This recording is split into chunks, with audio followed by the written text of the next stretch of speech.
Good morning. First and foremost, I need to express publicly my deepest sympathies for the family of the loved ones of Mr. Freddie Gray. I had the opportunity to meet with Mr. Gray's family to discuss some of the details of the case and the procedural steps going forward. I assured his family that no one is above the law and that I would pursue justice on their behalf. To the thousands of city residents, community organizers, faith leaders, and political leaders that chose to march peacefully throughout Baltimore, I commend your courage to stand for justice. I also commend the brave men and women, both in uniform and out, who have stepped up Monday night to protect our communities from those who wish to destroy it. As the city's chief prosecutor, I've been sworn to uphold justice and to treat every individual within the jurisdiction of Baltimore City equally and fairly under the law. I take this oath seriously, and I want the public to know that my administration is committed to creating a fair and equitable justice system for all. No matter what your occupation, your age, your race, your color, or your creed. It is my job to examine and investigate the evidence of each case and apply those facts to the elements of a crime in order to make a determination as to whether individuals should be prosecuted. This is a tremendous responsibility, but one that I sought and accepted when the citizens of Baltimore City elected me as a state's attorney, and it's precisely what I did in the case of Freddie Gray. Once alerted about this incident, on April 13th, investigators from my police integrity unit were deployed to investigate the circumstances surrounding Mr. Gray's apprehension. Over the course of our independent investigation in the untimely death of Mr. Gray, my team worked around the clock, 12 and 14-hour days, to canvass and interview dozens of witnesses, view numerous hours of video footage, repeatedly reviewed and listened to hours of police videotape statements, surveyed the route, reviewed voluminous medical records, and we leveraged the information made available to us by the police department, the community, and the family of Mr. Gray. The findings of our comprehensive, thorough, and independent investigation, coupled with the medical examiner's determination that Mr. Gray's death was a homicide, which we received today, has led us to believe that we have probable cause to file criminal charges. The statement of probable cause is as follows. On April 12, 2015, between 8:45 and 9:15 a.m., near the corner of North Avenue and Mount Street, Lieutenant Brian Rice of the Baltimore Police Department, while on bike patrol with officers Garrett Miller and Edward Nero, made eye contact with Mr. Freddie Carlos Gray, Jr. Having made eye contact with Mr. Gray subsequently ran from Lieutenant Rice. Lieutenant Rice then dispatched over departmental radio that he was involved in a foot pursuit, at which time bike patrol officers Miller and Nero also began to pursue Mr. Gray. Having come in contact with the pursuing officers, Mr. Gray surrendered to officers Miller and Nero in the vicinity of the 1700 block of Pressbury Street. Officers Miller and Nero then handcuffed Mr. Gray and moved him to a location a few feet away from his surrendering location. Mr. Gray was then placed in a prone position with his arms handcuffed behind his back. It was at this time that Mr. Gray indicated that he could not breathe and requested an inhaler to no avail.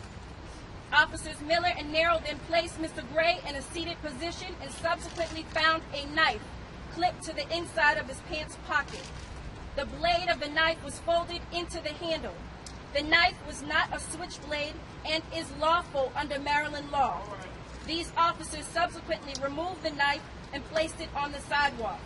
Mr. Gray was then placed back down on his stomach, at which time Mr. Gray began to flail his legs and scream as Officer Miller placed Mr. Gray in a restraining technique known as a leg lace, while Officer Nero physically held him down against his will until a BPD wagon arrived to transport Mr. Gray. Lieutenant Rice, Officer Miller, and Officer Nero failed to establish probable cause for Mr. Gray's arrest, as no crime had been committed by Mr. Gray. Accordingly, Lieutenant Rice, Officer Miller, and Officer Nero illegally arrested Mr. Gray. Upon arrival of the transport wagon driven by Officer Caesar Goodson, Lieutenant Rice, Officer Nero, and Officer Miller loaded Mr. Gray into the wagon, and at no point was he secured by a seatbelt while in the wagon, contrary to a BPD general order. Lieutenant Rice then directed BPD wagon to stop at Baker Street. At Baker Street, Lieutenant Rice, Officer Nero, and Officer Miller removed Mr. Gray from the wagon, placed flex cuffs on his wrists, placed leg shackles on his ankles, and completed required paperwork. Officer Miller, Officer Nero, and Lieutenant Rice then loaded Mr. Gray back into the wagon, placing him on his stomach, head first onto the floor of the wagon. Once again, Mr. Gray was not secured by a seatbelt in the wagon, contrary to a BPD general order. Lieutenant Rice then directed Officer Goodson to transport Mr. Gray to the Central Booking and Intake Facility. Following transport from Baker Street, Mr. Gray suffered a severe and critical neck injury as a result of being handcuffed, shackled by his feet, and unrestrained inside of the BPD wagon. From Baker Street, Officer Goodson proceeded to the vicinity of Mosher Street and Fremont Avenue, where he subsequently parked the wagon and proceeded to the back of the wagon in order to observe Mr. Gray. Despite stopping for the purpose of checking on Mr. Gray's condition, at no point did he seek nor did he render any medical assistance for Mr. Gray. Officer Goodson returned to his driver's seat and proceeded toward the Central Booking and Intake Facility with Mr. Gray still unsecured by a seatbelt, contrary to a BPD general order. Several blocks later, Officer Goodson called into dispatch that he needed to check on the status of his prisoner and requested additional units at Dolphin Street and Drew Hill Avenue. Officer William Porter arrived on the scene near Dolphin Street and Druid Hill Avenue. Both Officer Goodson and Officer Porter proceeded to the back of the wagon to check on the status of Mr. Gray's condition. Mr. Gray at that time requested help and indicated that he could not breathe. Officer Porter asked Mr. Gray if he needed a medic, at which time Mr. Gray indicated at least twice that he was in need of a medic. Officer Porter then physically assisted Mr. Gray from the floor of the van to the bench. However, despite Mr. Gray's appeal for a medic, both officers assessed Mr. Gray's condition, and at no point did either of them restrain Mr. Gray per BPD general order, nor did they render or request medical assistance. While discussing the transportation of Mr. Gray for medical attention, a request for additional units was made for an arrest at the 1600 West North Avenue. Officer Porter left the vicinity of Dolphin Street and Druid Hill Avenue to assist in the arrest of another prisoner at North Avenue. Despite Mr. Gray's obvious and recognized need for medical assistance, Officer Goodson, in a grossly negligent manner, chose to respond to the 1600 block of West North Avenue with Mr. Gray still unsecured by a seatbelt in the wagon without rendering to or summoning medical assistance for Mr. Gray. Officer Goodson arrived at North Avenue to transport the individual arrested at the location of North Avenue and Pennsylvania Avenue, at which time he was again met by Officer Nero, Miller, Porter, and Lieutenant Rice. Once the wagon arrived, Officer Goodson walked to the back of the wagon and again opened the doors to the wagon to make observations of Mr. Gray. Sergeant Alicia White, Officer Porter, and Officer Goodson observed Mr. Gray unresponsive on the floor of the wagon. Sergeant White, who was responsible for investigating 2 citizen complaints pertaining to Mr. Gray's illegal arrest, spoke to the back of Mr. Gray's head. When he did not respond, she did nothing further, despite the fact that she was advised that he needed a medic. She made no effort to look or assess or determine his condition. Despite Mr. Gray's seriously deteriorating medical condition, no medical assistance was rendered or summoned for Mr. Gray at that time by any officer. After completing the North Avenue arrest and loading the additional prisoner into the opposite side of the wagon containing Mr. Gray, Officer Goodson then proceeded to the Western District Police Station, where, contrary to the BPD general order, he again failed to restrain Mr. Gray in the wagon for at least the 5th time. At the Western District Police Station, the defendant, arrested at North Avenue, was unloaded, escorted, and secured inside of the police station prior to attending to Mr. Gray. By the time Officer Zachary Novak, Sergeant White, and an unknown officer attempted to remove Mr. Gray from the wagon, Mr. Gray was no longer breathing at all. A medic was finally called to the scene, where upon arrival, the medic determined that Mr. Gray was now in cardiac arrest and was critically and severely injured. Mr. Gray was rushed to the University of Maryland Shock Trauma, where he underwent surgery. On April 19, 2015, Mr. Gray succumbed to his injuries and was pronounced dead. The manner of death, deemed a homicide by the Maryland State Medical Examiner, is believed to be the result of a fatal injury that occurred while Mr. Gray was unrestrained by his seatbelt in the custody of the Baltimore Police Department wagon. All events occurred in Baltimore City, state of Maryland.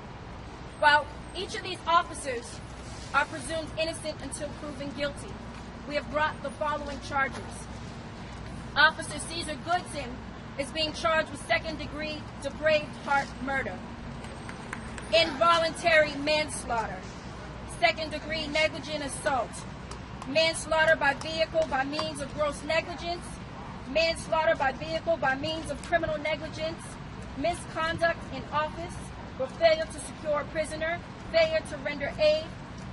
Officer William Porter is being charged with involuntary manslaughter, assault in the second degree, misconduct in office. Lieutenant Brian Rice is being charged with involuntary manslaughter, assault in the second degree, assault in the second degree, misconduct in office, false imprisonment.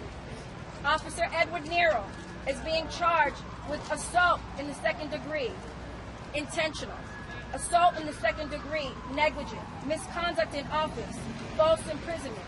Officer Garrett Miller is being charged with intentional assault in the second degree, assault in the second degree, negligent, misconduct in office, and false imprisonment.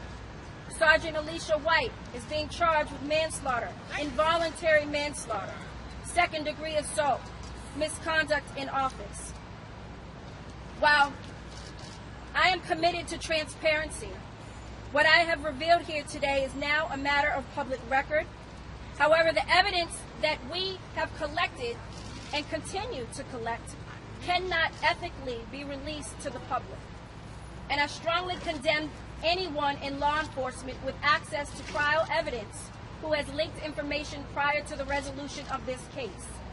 You are only damaging our ability to conduct a fair and impartial process for all parties involved. I hope that as we move forward with this case, everyone will respect due process and refrain from doing anything that will jeopardize our ability to seek justice.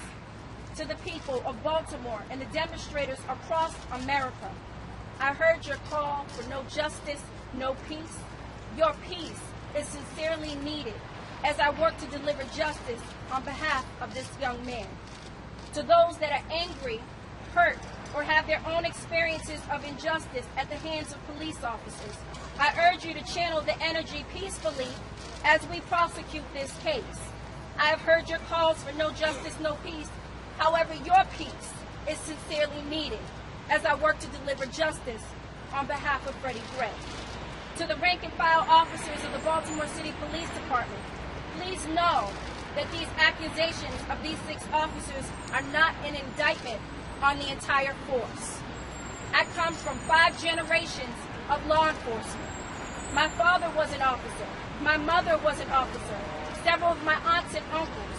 My recently departed and beloved grandfather was one of the founding members of the first black police organization in Massachusetts.